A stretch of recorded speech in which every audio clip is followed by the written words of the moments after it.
ओम शांति। और दीदी आपको ओम शांति और सभी को नमस्ते व्यूवर्स को। ओम शांति।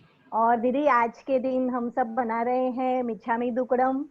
तो कहते हैं कि मनसा वाचा कर्मणा, अगर हमारे से कोई भी भूल हुई हो जाने अनजाने में तो आपको मिच्छामी दुक्कड़म, और हमारे सारे व्यूवर्स को भी आज के दिन मिच्छामी दुक्कड़म। मेरी तरफ से भी सभी को मनवाणी कर्म से कभी कोई हमारी बात, हमारी सीरीज चलती है उसमें लगी हो तो मिच्छामी दुक्कडम और मन से सदा आगे बढ़ने की शुभकामना। दीदी आज के दिन में बहुत सारों ने मिच्छामी दुक्कड़म एक दूसरे को मैसेज भेजे होंगे, क्षमा याचना ली होगी, और कुछ लोग अभी करेंगे भी। जैसे जैनों में खास ये पर्व मनाया जाता है, पर्व पर्युषण के बाद बड़ा प्रतिक्रमण करने से पहले कुछ लोग क्षमा याचना मांगते हैं, कई बार उसके बाद भी मांगते हैं। और ऐसे तो देखा जाए तो ये ऐसा पर्व है जिसको कहते हैं इंटरनेशनल लेवल पर भी, हाँ, इसको एक वॉलंटरीली प्रोसेस के रूप में माना गया है। तो लेकिन क्या होता है कि दीदी हम ये जो करते हैं वो बाहरी तौर से ऊपर ऊपर से मेरे ख्याल से कर लेते हैं, पर जो सच्ची क्षमा है वो शायद हम लोग नहीं कर पाते हैं। तो ये क्षमा हमको क्यों करनी चाहिए, और ऐसे ये कैसे हमारी जो ये सीरीज है अनलॉक द इनर वर्ल्ड, तो उसमें हमारा जो ये इनर लॉक।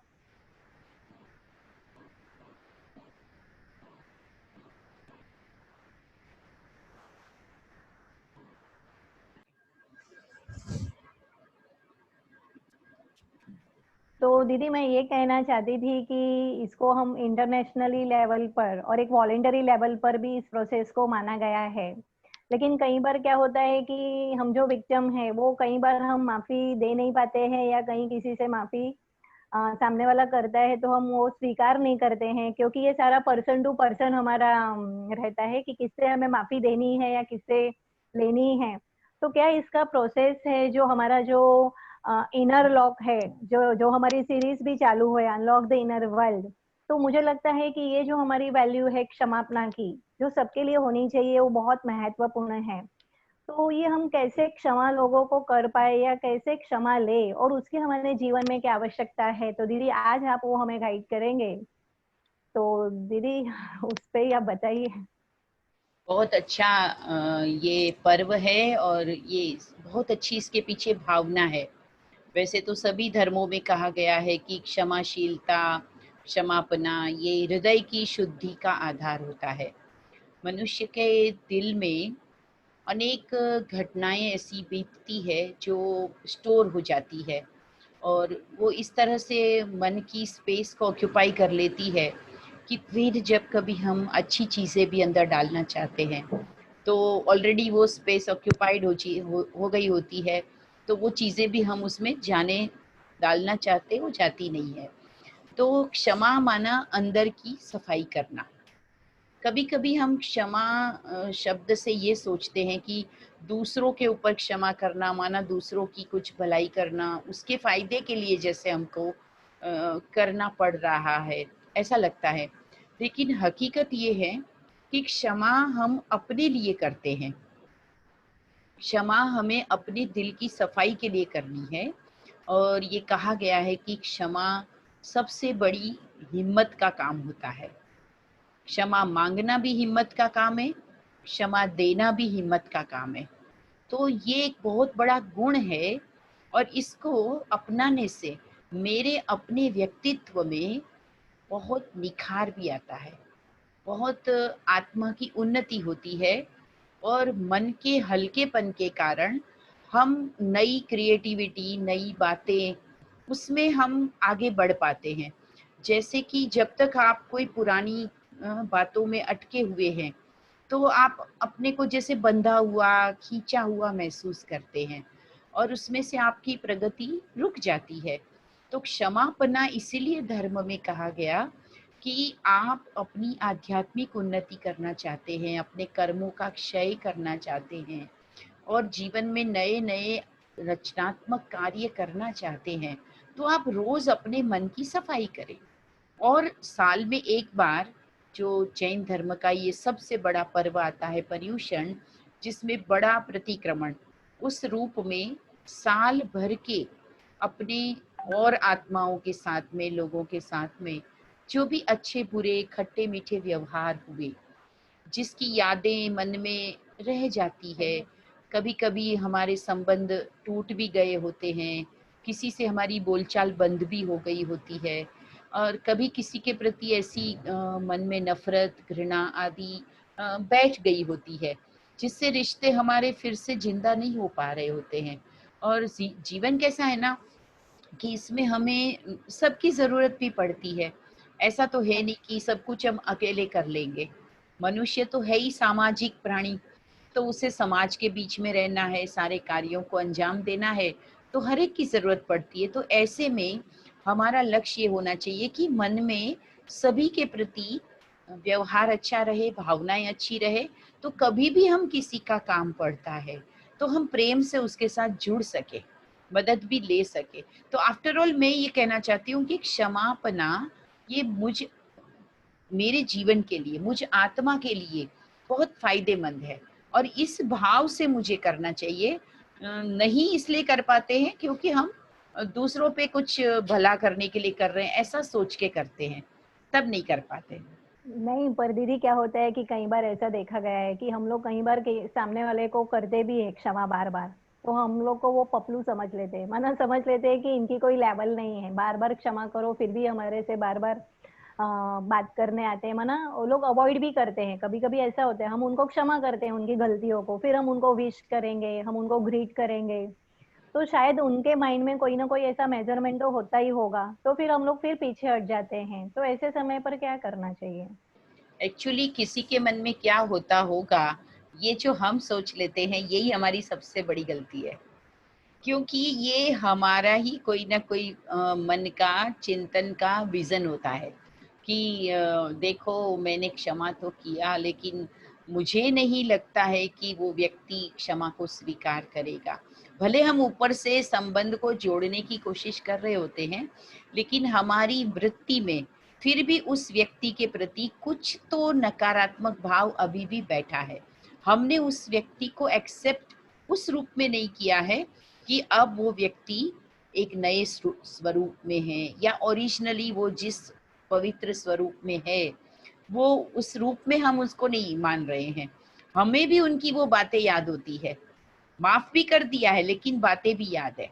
इस हाँ। कारण से हमारी ही वृत्ति है, वो पुनः उनको भी कुछ अलग तरीके से सोचने को मजबूर करती है। तो वृत्ति से वृत्ति का परिवर्तन होता है, भावनाएं भावनाओं से बदलती है।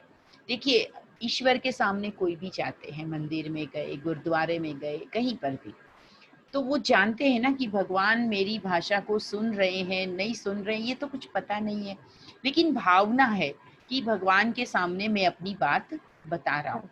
कुछ हम्म। मांग रहे हैं, कुछ क्षमा मांग रहे हैं, कोई चीज मांग रहे हैं, तो वो जो भावना है उसके आधार पे जैसे कि वो मन से निकलता है, तो वो भावना के कारण रिटर्न में भी एहसास भी बहुत प्रकार के होते हैं। तो वो जड़ मूर्ति है, तब भी हम उस भावना से करते हैं तो उसका रिटर्न मिलता है। लेकिन क्या होता है, जब किसी व्यक्ति के सामने हम जाते हैं, तो हमारी उतनी ऊंची भावनाएं नहीं होती जितनी कि भगवान के सामने उनके होती है। सामने होती है। तो हम उनके कोई ना कोई जो वर्तमान के गुण अवगुण को जानते हैं, वो हमारी बुद्धि से हमने पूरी तरह से डिलीट नहीं किया होता है।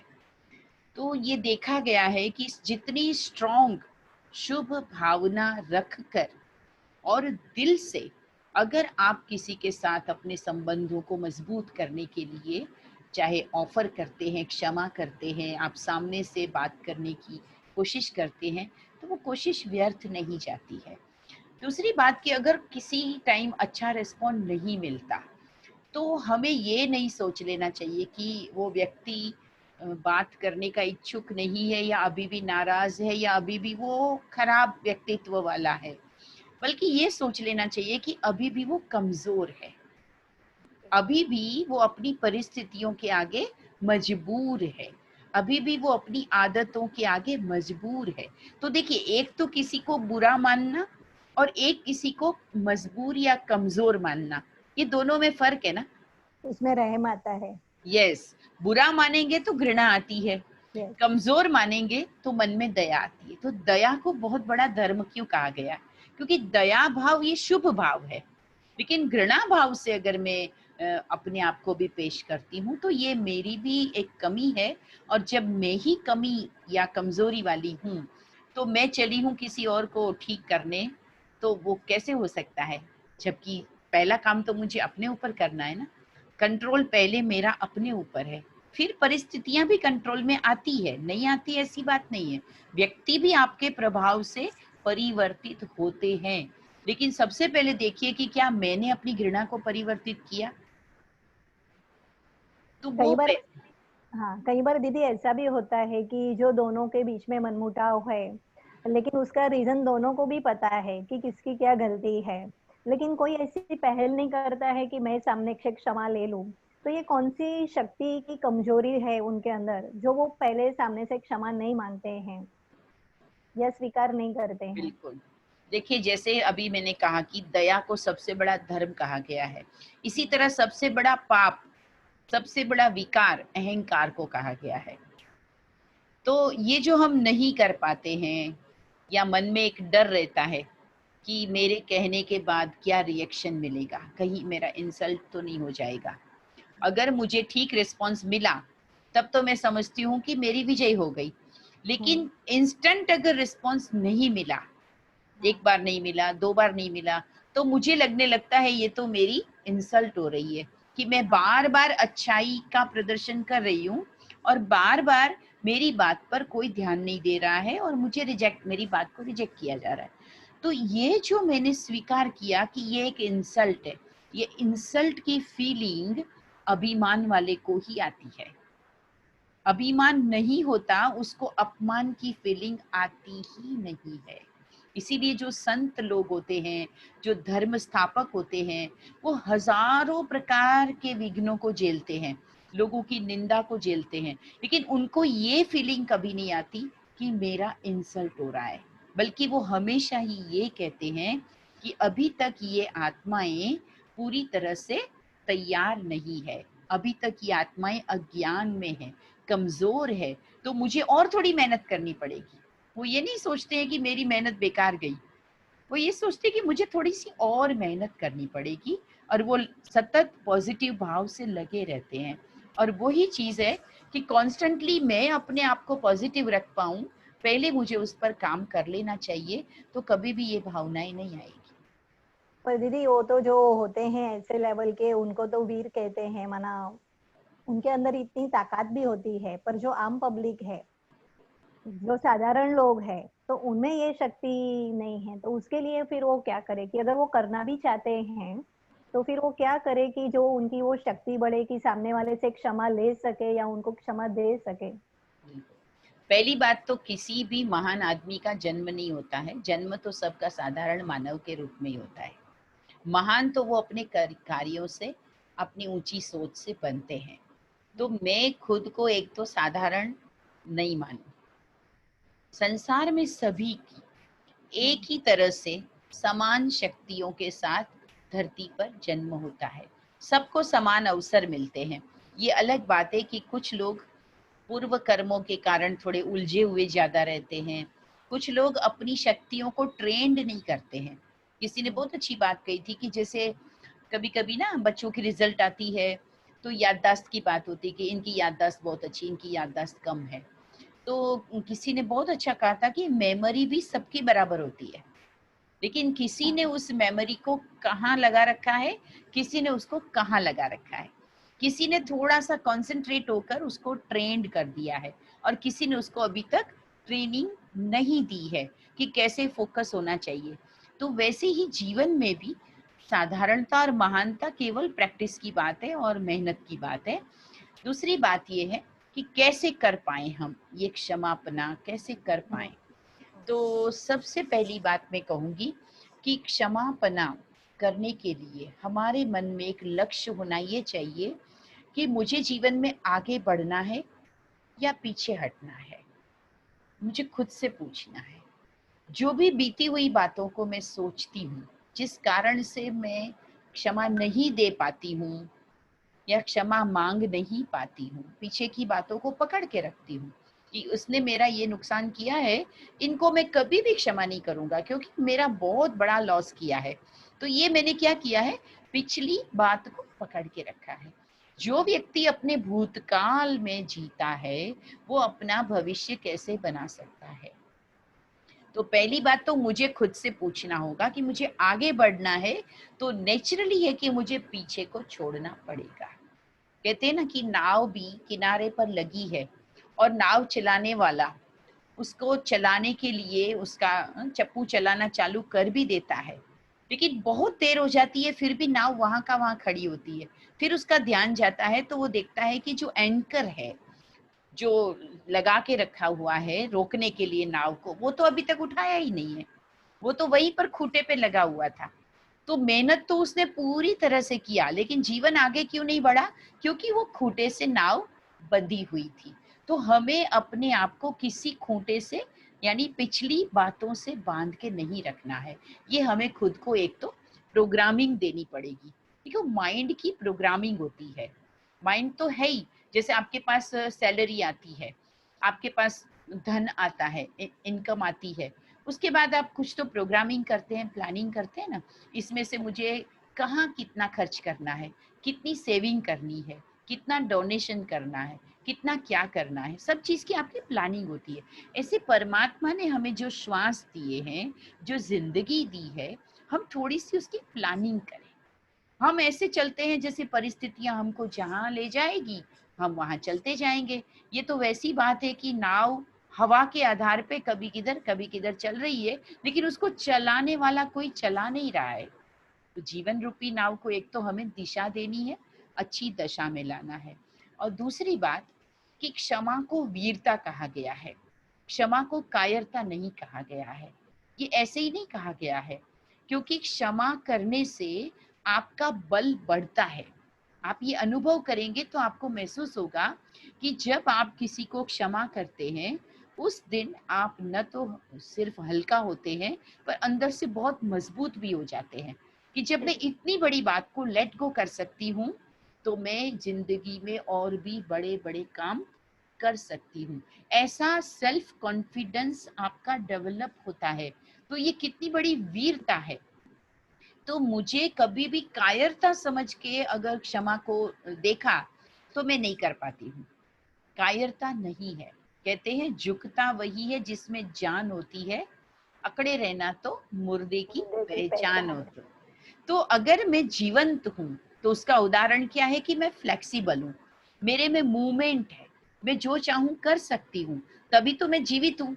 अगर मैं कहूँ कि मैं ये नहीं कर सकती हूँ, तो ये निशानी है कि मैं पूरी तरह से जिंदा दिली से जी नहीं रही हूँ। तो क्या मुझे ये अच्छा लगेगा कि कोई मुझे कहे कि तुम जिंदा तो हो लेकिन जिंदा वाली लक्षण ही नहीं है तुम्हारे में। तो एक तो ये बात है कि हम खुद को वीर साबित करेंगे, हम मजबूती से अगर करेंगे तो ये कोई बड़ी बात नहीं है।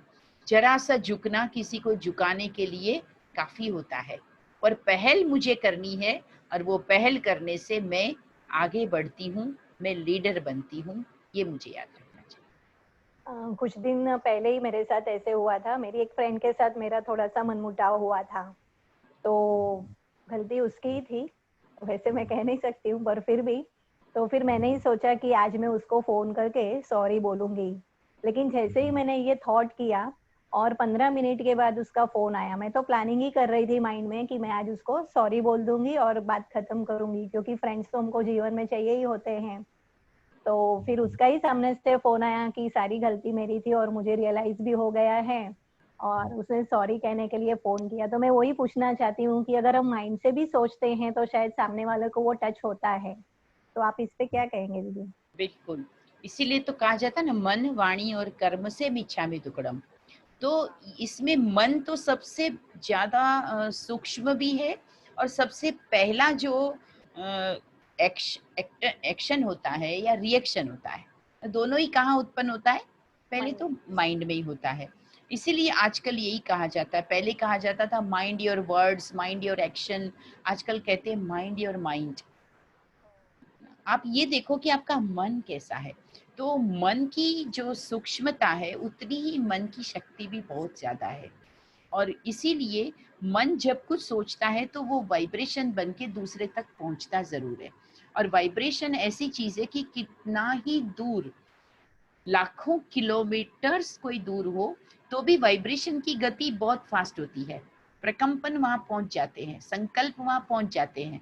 आपको आपके शब्दों को पहुंचाने में कुछ साधन चाहिए, या आपको खुद कहीं पहुंचना है तो बहुत टाइम लगता है, लेकिन आपके संकल्प उससे पहले पहुंच जाते हैं। इसीलिए हमें संकल्पों से, मन से क्षमा की भावना को, यानी मन को निर्मल करने की भावना को उत्पन्न करना ही चाहिए। और ये असर होता है, जैसे हम बॉडी के लिए भी हमने बहुत लोगों को ये अनुभव सुनाया है कि जब आप अपने शरीर को भी संकल्प जो देते हैं ना, वो बहुत असर करता है, जितना कि आपका भोजन भी असर नहीं करता। आप बहुत अच्छा खा रहे हैं लेकिन उसके साथ साथ नेगेटिव सोच रहे हैं, चिंता है आपके मन में, कोई डर है, तो आपकी बॉडी पर उसका असर ज्यादा होता है जितना कि उस अच्छे भोजन का असर नहीं होता है। तो इसी तरह से दूसरों तक भी वाइब्रेशन बहुत पहुंचते हैं। तो हमें मन से परमात्मा को समक्ष रखते हुए और हर एक आत्मा के लिए ऐसी शुभ भावना रखनी चाहिए कि सभी को हम अच्छे व्यवहार से आगे बढ़ेंगे, पुरानी बातों को भूल जाएंगे। दीदी मैं सोचती हूँ कि आप ऐसा कुछ प्रोसेस या ऐसा कोई इमोशनल वर्क आज लोगों से कराए, ताकि जो भी लोगों में अनबन है तो वो शायद वो एक दूसरे को फोन करे अभी, या उनसे क्षमा ले और वो उनसे पहले बात करे। तो इसके लिए आप थोड़ी सी शक्ति भी उनमें भरे और उसके बारे में कुछ प्रोसेस जो विधि है वो आप उनको सुनाए। बिल्कुल। मैं तो ये कहूंगी कि ये प्रतिक्रमण या मिच्छामी दुक्कडम साल में एक बार क्यों, कई बार होना चाहिए, है ना? बार बार होना चाहिए। और इससे डे टू डे लाइफ का ही हमारा जो छोटे छोटे इश्यूज है वो क्लियर होते जाएंगे। तो हमारी मेमोरी क्लीन होती जाएगी। जैसे हम अपने कंप्यूटर में एंटीवायरस ऐप डाल के रखते हैं, हम अपने मोबाइल में भी एंटीवायरस से उसको स्कैन करते रहते हैं, तो हम अपनी इंटरनल स्पेस को भी रोज ही क्षमा के द्वारा क्लीन कर सकते हैं। और उसका सबसे उत्तम माध्यम है मेडिटेशन। मेडिटेशन कुछ और नहीं है, मेडिटेशन है खुद से बात करना, सेल्फ रिफ्लेक्शन करना। और उसमें जब हमें समझ में आता है कि क्या, कहाँ पे कुछ रॉन्ग, कुछ गलत है, या जहाँ पर मैं अभी तक भी कमजोर पड़ती हूँ, तो वहां पर काम करना शुरू करना। और उसमें फिर हम परमात्मा शक्तियों को उसी कमजोरी पर विशेष डेवलप करने के लिए परमात्मा शक्तियों की किरणें भी लेते हैं। तो क्योंकि मेडिटेशन देखिए, जो रोज करता है उसको इसका बहुत फायदे नजर भी आते हैं। और आप देखेंगे कि दुनिया में भी कहते हैं कि जो योगी होता है वो सबका सहयोगी भी होता है, और उसको सबका सहयोग मिलता भी है, क्योंकि उसका व्यवहार बदल जाता है। योग से हमारे कर्म बदल जाते हैं, भावनाएं बदल जाती है, तो फिर तो संबंधों पर उसका असर आना ही है। क्योंकि ऐसा बहुत सुनने में आता है कि जो अभी जीवन है उसका कोई किसी का भरोसा नहीं है, तो कभी भी कोई भी चल बसता है। तो ऐसे में दो तीन जो हमारे सामने ऐसे एग्जाम्पल्स आए थे कि एक बार हस्बैंड वाइफ के बीच में भी मनमुटाव होता है और अचानक ही हस्बैंड का एक्सीडेंट हो जाता है। तो मेरे थोड़े दूर के मतलब पहचान में थे, और उसी दिन उनका बहुत सारा आपस में, उसी दिन नहीं पर 3-4 दिन पहले से ही उनके अंदर बातचीत एक करना बंद होती है। और अचानक वो हस्बैंड की डेथ होती है, तो फिर वाइफ के माइंड में वो बहुत सारा रह जाता है कि मैं उसको माफ नहीं कर पाई, या 4 दिन तक हमने बातें भी नहीं की थी। तो ये सारा बहुत सारों के बीच में होता रहता है, और ये जिंदगी का भी कोई भरोसा नहीं है दीदी। तो मैं ये सोचती हूँ कि आप ऐसा कुछ हमें मूल मंत्र दे, ताकि जो सारे लोगों के जो मनमुटाव है वो अंदर से चले जाए और वो लोग एक हैप्पी लाइफ जो है वो अपने अंदर जिए। क्योंकि कब कौन किसी को छोड़कर जाएगा ये पता ही नहीं है, अभी ये सारा अनिश्चित हो रहा है। तो बिल्कुल। ऐसे में मुझे लगता है कि ये जो वैल्यूज है जो आप बता रहे हैं वो बहुत इंपॉर्टेंट है। सबसे पहले हम अपने एक तो ग्रेटिट्यूड की भावना अपने अंदर डेवलप करें। ग्रेटिट्यूड इतना अच्छा मन का भाव है कि सभी के प्रति हमने जो सबसे जीवन भर लिया है, बहुत से सहयोग, बहुत से स्नेह के आधार पे हमने अपने जीवन को एक शेप दिया है। हम बिल्कुल अबोध थे ना जब जन्म हुआ, तो तो न जाने कितने ही लोगों के द्वारा हमें प्यार मिला, कुछ सीखने को मिला, कुछ कला मिली, कुछ विद्या मिली, कुछ ज्ञान मिला। किसी ने समय पर हमें जगाया, किसी ने हमें समय पर कुछ गाइड किया। ऐसी कितनी चीज़ें होंगी जो जीवन भर हमने की है। तो जब हम ये ग्रैटिट्यूड का भाव रखते हैं, तो हमारे अंदर निर्माणता आती है और उसके बाद फिर ये क्षमा का भाव भी बहुत ईज़ी हो जाता है। तो चलिए हम कुछ मेडिटेशन करते हैं संकल्पों के साथ और पूरी ही जीवन यात्रा को सामने रखते हुए कुछ अपने मन के अंदर से उन चीज़ों को बाहर लाएंगे जो अननेसेसरी अंदर फाइल्स के रूप में पड़ी है, उसको डिलीट भी करेंगे और साथ ही साथ कुछ ऐसे भावों को भरेंगे जिससे हमारे वाइब्रेशन और आत्माओं तक भी पहुँचे। सबसे पहले हर एक अपने आप को बिल्कुल स्थिर बिठाएं और शांति की इस अवस्था में वो चित्त को, अपने आप को देखें। मैं इस धरा पर एक मुसाफिर की भांति संसार की यात्रा पर आया हूँ। इस जीवन को पाकर, इस मनुष्य शरीर को पाकर मैंने कितने ही विभिन्न कर्म जीवन भर किए।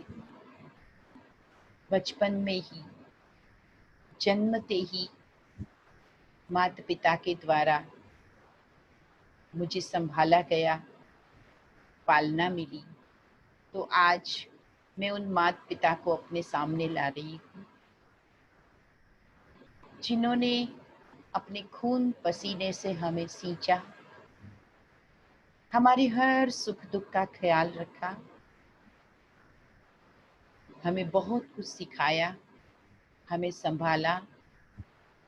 हमने रातों को भी उनको जगाया, उन्होंने रात रात भर जाग करके भी हमारे सुख की, हमारी खुशी की सतत चिंता की, ख्याल किया।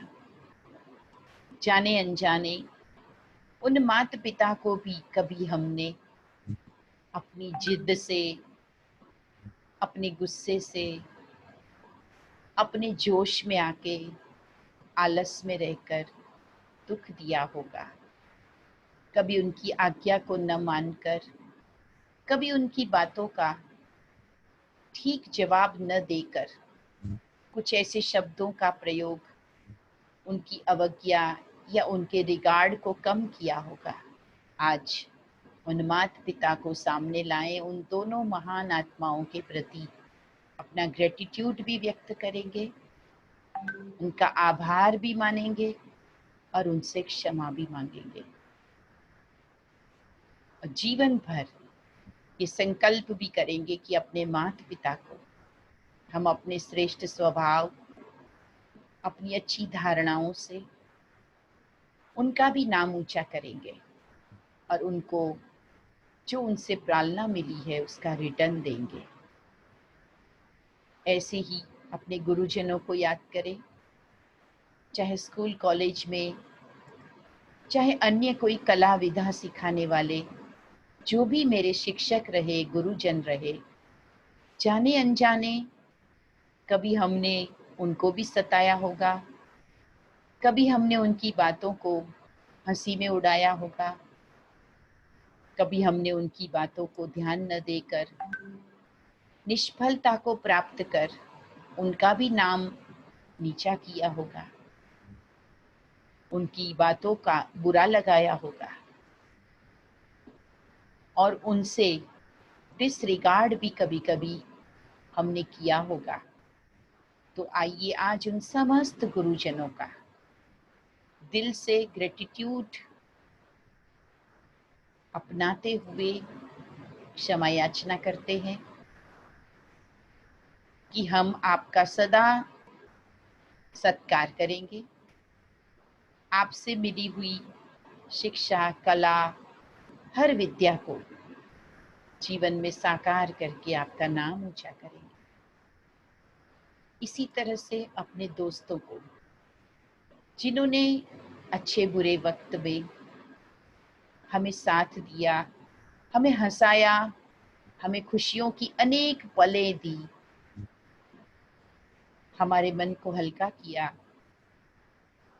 जाने अनजाने कभी उनके भी बुरे शब्द, कड़वे शब्द हमें अच्छे नहीं लगे तो हम उनसे दूर हो गए। कभी हमने भी उनको अपने शब्दों से कोई ना कोई चोट पहुंचा दी। आज सभी दोस्तों को मन से याद कर और क्षमा याचना करें कि हम तो सदा के साथी है, साथी रहेंगे, पर कभी कभी मन के अहंकार से हम दूर हो गए थे, परंतु आगे ऐसे ही एक दूसरे को समझने के अभ्यास से मिलजुल कर आगे बढ़ेंगे। तो दिल से क्षमा याचना करें। मेरे मन में भी मेरे दोस्तों के प्रति कभी कोई नफरत आ गई, दुख लगा, कोई बात नहीं। किसी की कमजोर क्षण में कोई गुस्सा भी कर लेता है। मेरा फर्ज है कि मैं उस समय उनको और अधिक सपोर्ट करूं, उनकी मदद करूं, मन को हल्का कर दें। अपने पड़ोसी, अपने सर्वेंट, अपने रिश्तेदारों को जो भले कभी कभार मिलते हैं, फिर भी बहुत बार हम उनसे नाराज हो गए या हमारे किसी कर्म से उनको नाराज किया, आज उनको भी सामने लाएं और उन सभी शुद्ध आत्माओं को मन से क्षमा भी करें और उनसे सच्चे दिल से क्षमा मांगे कि मैं कभी जोश में, कभी गुस्से में, तो कभी ईर्ष्यावश आपके साथ खराब तरीके से पेश हुई, लेकिन मुझे आज रियलाइज हुआ है, मेरा विवेक जागृत हुआ है, तो मैं आपसे क्षमा मांगती हूँ। मैं अपने मन को हल्का करना चाहती हूँ और आप बहुत अच्छे हैं, आप परमात्मा की सुंदर रचना है। मैं सदा आपको इसी श्रेष्ठ स्वरूप में देखूंगी। इसी तरह से कभी कोई सफर में यात्रा करते समय सहयात्रियों को हमने कभी कुछ तकलीफ दी हो, कभी हमने किसी दूसरे के जीवन में झांक कर उन्हें गलत राय दी हो, किसी के प्रति शंका उत्पन्न की हो, किसी को हमने मिसगाइड करके जीवन को खतरे में डाला हो, या कभी किसके पीछे किसकी निंदा की हो, उन सारे कर्मों के लिए आज हम मन रूपी हाथ जोड़कर सभी लोगों की बहुत बहुत क्षमा याचना करते हैं। सबसे बड़ा परम पिता परमात्मा है।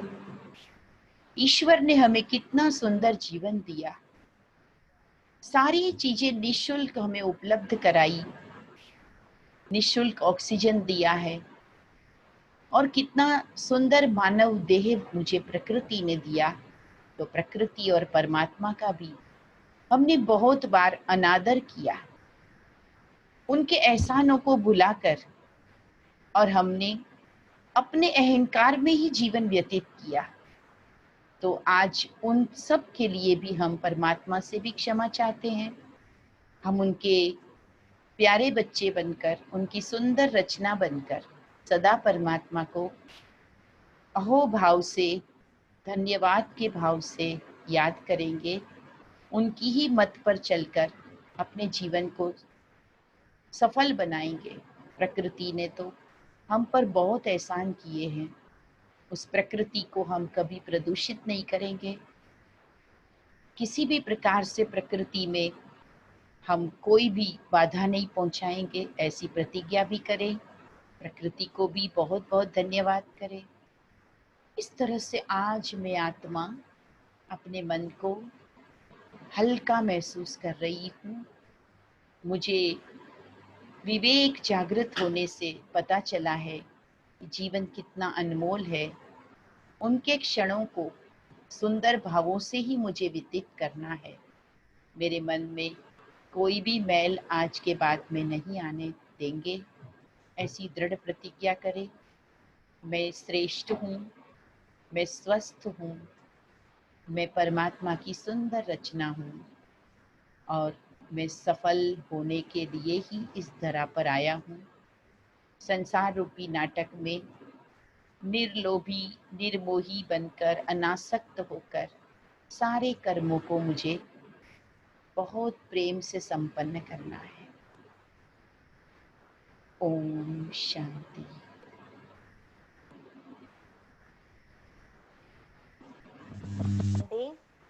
दीदी आपने बहुत अच्छी प्रोसेस करवाई। सामने सीन क्लियर होते जा रहा था बचपन से लेकर ना मिली माता पिता के द्वारा या किसी को टीचर शिक्षक के द्वारा, वो सब कुछ जैसे सामने आ रहा था। और कहीं पर भी जो भी कुछ गलती वो तो माइंड में होता ही है, तो उन आज क्षमा भी ली। और एकापन जैसे महसूस हुआ, तो वैसे सभी शायद व्यूअर्स को भी ऐसे ही फील हुआ होगा।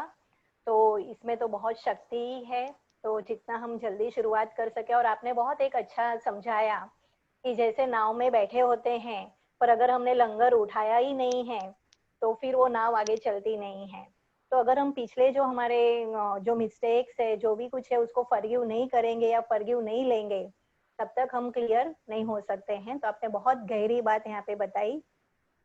तो आज के दिन फिर से हम सभी का, हमारे व्यूअर्स का धन्यवाद करते हैं। और दीदी मैं ये भी कहती हूँ कि आजकल तो क्या होता है ना कि व्हाट्सएप और फेसबुक से भी ज्यादा हमारे जो फ्रेंड्स होते हैं उनसे हमें माफी मांगनी है, क्योंकि कई बार क्या होता है कि हम बिजी होते हैं तो उनको जवाब नहीं मिलता है टाइम पर, या कई बार किसी का मैसेज स्किप भी हो जाता है। तो ऐसे सभी मित्रों को, फैमिली को, जो भी फैमिली हमारे साथ जुड़ी है, जिसका हमको टाइम पे जवाब ना हमने दिया हो, कुछ इग्नोर किया हो, तो सभी का मिच्छामी दुक्कड़म।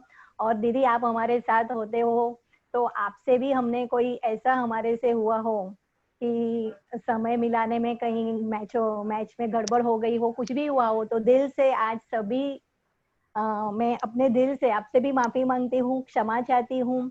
और जैसे आप कहते हो कि एकदम हमें लाइट रहना है, तो मैं तो आज ये प्रतिज्ञा करती हूँ कि पूरा जीवन ही अगर ऐसा लाइट बने तो बहुत अच्छा रहेगा। और आपके गाइडेंस में हम एक एक की लगाते जाएंगे और हमारा जो अनलॉक है, इनर लॉक कुछ, तो उसको हम खोलते जाएंगे।